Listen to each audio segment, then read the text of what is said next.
Alors, l'école, après, nous avons envoyé le I-20, donc comme je le disais tantôt, ce document officiel là, qui vous permet de continuer le processus de l'inscription jusqu'à aller prendre le rendez-vous à l'ambassade des États-Unis dans votre pays où vous êtes.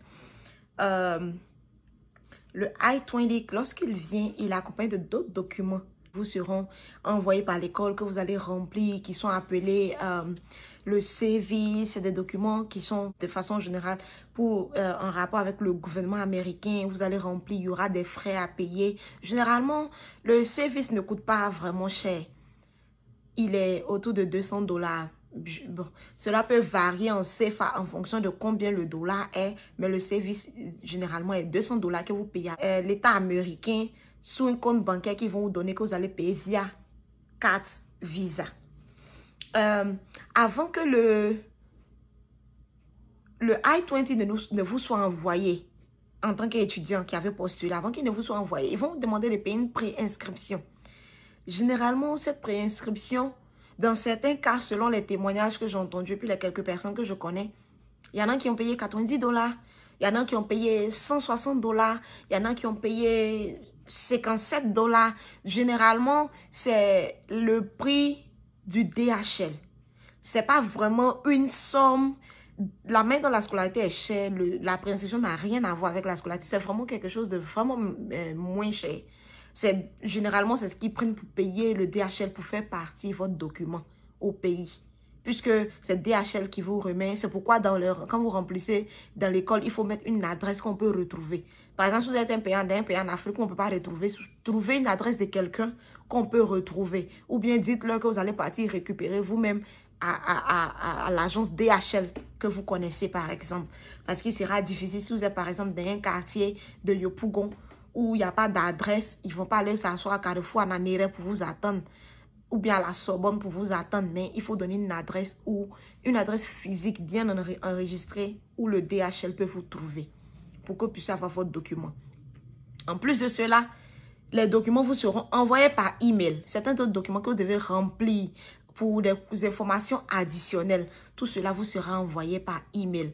Et quand tout cela vous sera envoyé par email, vous allez les remplir. C'est un processus. Après les avoir remplis, vous les ramenez à l'école et vous payez le service à l'État américain. Une fois que vous avez ramené tous ces documents que vous avez remplis là à l'école, vous allez partir maintenant dans l'une des banques. Ils vont vous situer quelle banque. Généralement, il y a des banques associées aux ambassades où on doit payer. Par exemple, je sais qu'en Côte d'Ivoire, la banque GTM est la banque où, pour aller prendre un rendez-vous à l'ambassade des États-Unis, c'est à la banque GTM on paye le frais. On paye les frais de passage. Généralement, c'est autour de 100 000 francs CFA.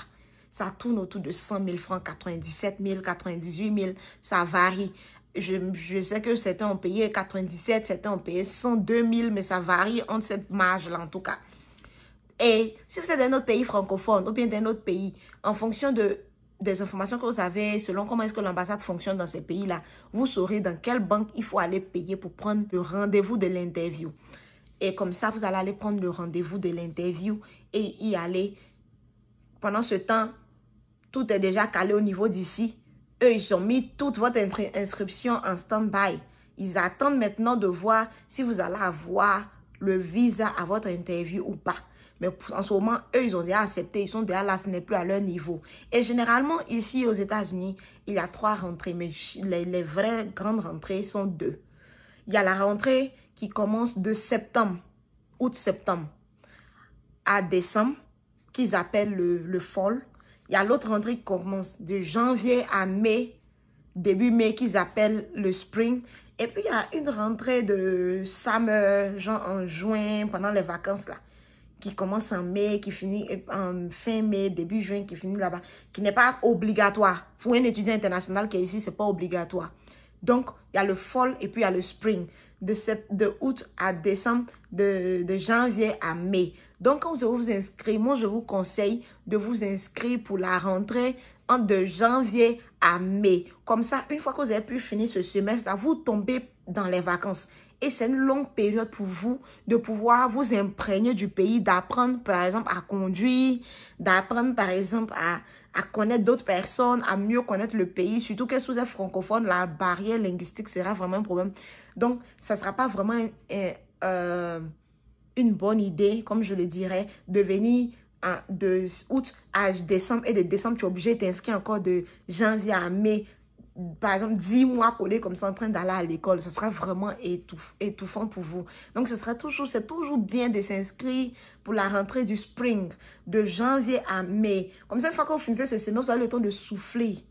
Vous avez le temps de vous accoutumer aux cultures, à l'état, vous à connaître mieux le coin. Parce que quand vous venez, il fait froid. On n'a pas le temps de sortir, de connaître d'autres endroits. Et dès que vous tombez dans la période de vacances là, où il n'y a pas de pression, il n'y a pas d'école, ce sera la saison qui va vous permettre de mieux connaître les États-Unis, de vous renseigner sur certaines choses, de connaître des amis, d'apprendre à connaître les gens. Et c'est comme ça que ça fonctionne. Donc, je vous conseille vraiment de prendre la rentrée du spring de janvier à mai. Et après avoir postulé, quand vous allez partir à l'ambassade, généralement, le I-20 est valable pour 1 an, à moins que les gars aient changé, puisque les règles là changent presque chaque fois. Les gens qui sont venus à 5 ans de cela, les règles sont plus les mêmes aujourd'hui. Ceux qui sont venus avant-hier, les règles sont plus les mêmes aujourd'hui. Donc, les règles ne font que changer chaque fois. C'est comme, petite parenthèse, je me rappelle que les gens qui sont venus il y a 2 ans, 3 ans en arrière, tu viens directement, quand ton école a un internat, tu viens directement, l'école va te chercher à l'aéroport, tu viens habiter à l'internat quand tu ne connais personne dans la ville où tu vas rester. Mais maintenant, étant même chez toi en Afrique, là, on te demande de payer une première somme pour le dortoir, tu as dormi là. Une fois que tu as le visa, on te demande si tu sais que tu as venu, on te demande de payer une somme parce qu'il y a des gens qui sont venus habiter là et qui sont partis, qui n'ont pas payé. Un beau jour, la nuit, ils ont déménagé, ils ont pris les affaires, ils sont partis. L'école vient les chercher, on ne les trouve pas, ils sont partis d'un autre État. États-Unis est grand. Donc maintenant, les écoles ont commencé à imposer qu'avant même que tu viennes mettre pied dans l'école, là, il faut que tu payes une partie de ton habitation au dortoir. Comme ça, si après tu disparais, ils n'auront pas perdu à 100%. Donc, c'est une petite parenthèse, mais pour dire que les règles changent chaque fois. Donc, pour ce que je sais, le I-20, il est valable pour 1 an. Donc, si tu as le I-20 et que tu postules la première fois, tu es allé à l'ambassade, ton visa n'a pas marché, tu as l'occasion encore de prendre un autre rendez-vous où tu vas partir à l'ambassade. Aller postuler encore. Si le rendez-vous n'a pas marché, tu peux aller encore.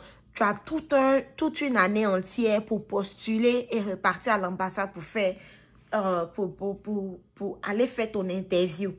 Jusqu'à ce que ça marche. Tu as toute une année. Et au bout d'un an, si tu n'as vraiment pas eu le visa, là, le I-20 sera périmé, ne sera plus valable et il va falloir répondre toute la préinscription depuis le début. Comme je l'ai dit, s'inscrire à nouveau, postuler à nouveau dans une école.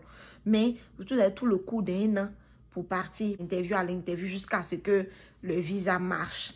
Aujourd'hui, on va s'arrêter là. Si vous avez des commentaires, postez. Si vous avez des questions, s'il y a un point qui n'est pas bien éclairci, que vous voulez savoir, posez la question en bas. Je vais faire l'effort de bien éclaircir le point. Et si vous avez aimé la vidéo, donnez un j'aime à la vidéo. On va continuer. La prochaine vidéo, je vais parler sur l'interview, le genre de questions qu'ils vont poser à l'ambassade et pour que chacun soit situé un peu sur comment est-ce que, avant de se préparer pour aller à l'interview. Merci beaucoup.